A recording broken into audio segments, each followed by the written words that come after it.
All right, g'day, hi, and welcome. Okay, part two. So in the first part, we kind of talked a little bit about the history and the makeup of what the guitar is. Basically the bare bones. This guitar is really simple, really. It really is. You get three sounds out of it, but they're three really awesome sounds. You have 22 frets and, like I say, jumbo frets of their time. The nut, I think, is just your regular... the original ones would have had a bone nut, I can imagine. Just regular plastic nut on there. But I don't remember the radius of the neck. But here's the thing about it. This neck is the ultimate neck. Now, I'm going to give you a little bit of history of what brought me onto it. When I was a teenager, and I'm 48 now. When I was a teenager, I was looking for my dream guitar. And one of my favorite guitar players back then was Angus Young, of course. So I love the SG just automatically because my favorite guitar hero played the SG. And a lot of guys liked Angus Young. Most of the greats, Jimmy Page played an SG. He played the double neck most notably.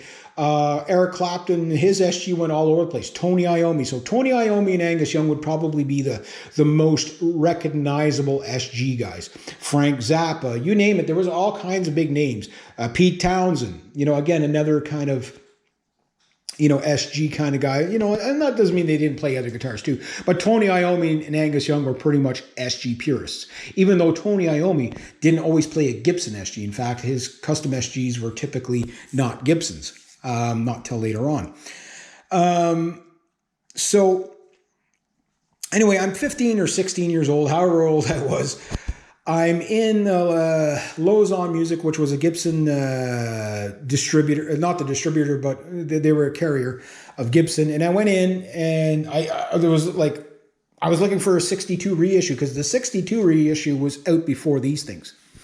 And again, I don't know if it was 92 or 94, but I remember I tried a Les Paul Studio because they were just new on the scenes. And it was like, oh yeah, I tried one. And I was like, wow, I remember I tried the blue one. I was just like, wow, that thing is freaking awesome. Weighs like a boat anchor, but it was a really stripped down Les Paul. And it was, at the time, it was actually under $1,000. I think it was about $800-900 back then. We're talking 90s, right? So that was still a lot of money. And these things I came out for around $1,200, I think, in the 90s. And I saw it on the wall and I'm like, oh, that is a cool guitar.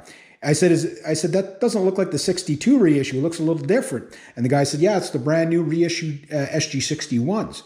And they had a 62 reissue in there. And I tried it. And I was like, I love it, love it. And then I tried this.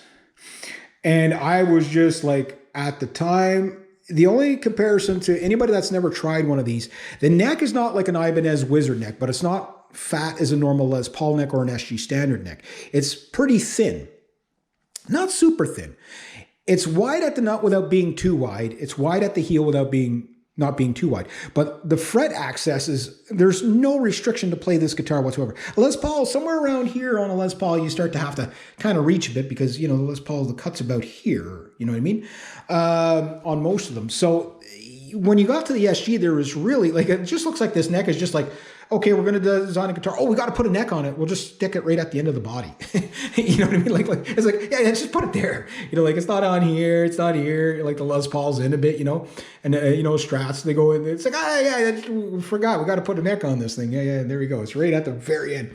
But that's also what gives you this unbelievable heel joint that gives you unbelievable fret access, which the SG was probably one of the very few guitars that had this. Fender didn't have this. Most of the other Gibson guitars didn't have this kind of heel joint where it was so thin. Like the Les Paul is still out to here. You know what I mean? I've played many Les Pauls, so I even had one. So this is the guitar. This was the hot rod guitar of the time. So I try it out, and I hear these incredible pickups. I believe the 62 reissue had burst buckers in it. And it was good, but it was more twangy. But this thing was just a powerhouse of a sound. I don't remember what I played it through, if I played it through a Mesa Boogie or a Marshall or a trainer amp. I don't remember. But all I remember was how impressed I was with I'm like, man, this guitar's got so much balls. And it wasn't as ballsy as a Les Paul, but it was a lot more, the SGs are a lot more mid-ranged than a Les Paul. in their sound, right? But you're splitting hairs here. So Les Paul has a little more low-end growl, but when it comes to playing clean, this guitar kind of does it all. I always said if a Les Paul and a Telecaster had a child, it would be the SG. The SG is way more of a powerhouse than any Telecaster on the planet, but not as melodic. However, the SG can tend to be way more melodic than a Les Paul, but not as ballsy. So it's kind of the best of all worlds. Even with the scale difference of the Fender between the Fender and that. I mean, I love all the guitars, but this one just kind of does it all. So the neck is flat and wide and fast, so you could be your fast, speedy metalhead. You can do Paul Gilbert like licks on this and Steve Vai and all that stuff, even though you don't have the tremolo. As fast as you can shred. Like again, if this can't get it out of you, you don't have it in you. However, if you want to play jazz chords, the guitar does that just fine because the neck is not so flat and wide, like on my Flying V with the 25.5 scale. It's a bit more of a stretch. This, you get to do it all. It's the jack of all trades. It's not the best at absolutely everything, but it does everything so damn good. It becomes a guitar that becomes a bench model of what you judge every other guitar ever made after, is the 61 Reissue. That's why they're so sought after and still, think about it. They really only tweaked the formula to make the guitar more reliable and sturdy. Other than that, they really didn't change much. You can get many variations of it with the side tremolo and the Lyra and the Bigsby's. You can get all kinds of different SGs. There's so many of them. But there's a couple of models that just stay staples, and the 61 Reissue is one of them because of how well it performs. Let's see how I'm doing for time here. Oh, yeah. So that's why people keep gravitating back to this. Now, is it the best metalhead guitar out there? No, it's a bit vintage sounding. It does have at high volumes is where you really hear the character of the guitar, and that's kind of where these guitars kind of shine. But they do have a bit of a twang in high mid-range at really high volumes. But they also have this insane overdrive.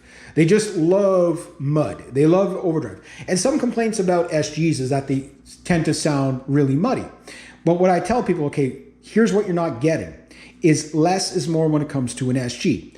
Where I've played many Strats on stage, and I've always found, as much as I love Stratocasters, that they're a little bit on the thin side. Even the real powerful sounding ones, like the Ingve Strat. I never got to play that on stage. That would be cool. But I've played some, hot rails and all that. They're just not a PAF. You know what I mean? They're just not these big, classic 57s. They're just not those. They're not the PAFs. They're not the classic 57s. They're not the Burstbuckers. They're not those power, or they're 500T. They're not those things, right? This is the best of both worlds, where you get dynamic single-poled pickups, which will give you that sparkly tone for clean, but yet just enough balls to really blast out. So if you got a Mesa Boogie stack or a Marshall stack with one of these, less is more. You don't need a lot of effects on these guitars. In fact, they don't really handle effects as well as a 4-poled, double coil pickup. But what they do well is they take raw tube amp and they just punch you in the face with it. The drive is absolutely outstanding. You feel it when you're playing one of these things at high volume. But with a Strat or a Telecaster, I find they get a little bit too twangy, whatever. The Les Paul, super heavy, whatever, but it's super heavy, right? So the Les Paul is kind of like probably the ultimate kind of really tight sounding rhythm guitar, where the SG is a lot more, more mid-range and really great for the solos, but yet it's still tight enough to sound like an awesome, cranky, punch you in the face, angry, aggressive rhythm guitar. It just does it all. And it is Gibson's, I think, best-selling models are typically going to be SGs. I would imagine the lesser expensive SG standard types, which, I mean, none of the SGs are cheap now.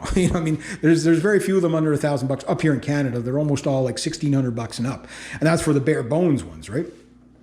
These I think are like $2,500 now.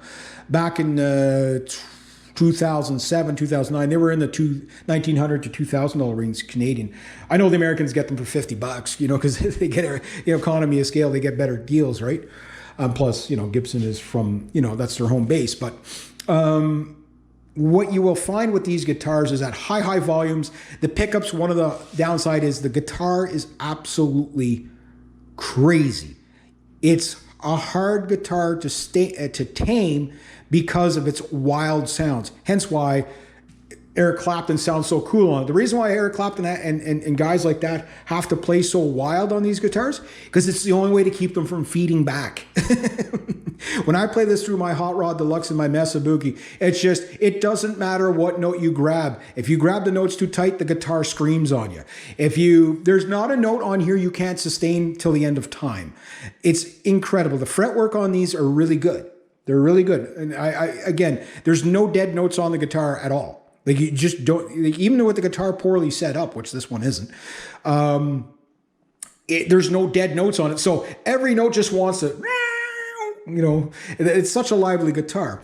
And when I play them live, when I play this live, like, number one, when I do like some palm muting on it, it just, if you play Black Sabbath, you're going to love the SG.